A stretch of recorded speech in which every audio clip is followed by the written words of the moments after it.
నమస్కారం ఘంటారావానికి స్వాగతం ముందుగా ప్రధానాంశాలు తెదేపా ప్రస్థానం కార్యకర్తల సంక్షేమంపై చర్చ తొలి రోజు మహానాడులో ఆ రెండింటిపై తీర్మానం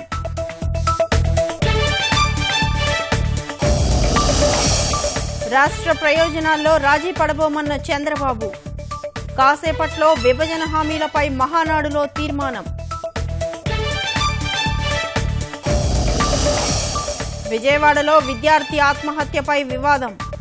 సహచరులే హత్య చేశారని తల్లిదండ్రుల ఆరోపణ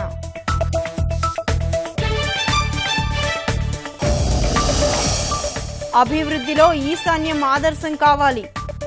ఈశాన్య రాష్ట్రాల ప్లీనరీలో ప్రధాని ఆకాంక్ష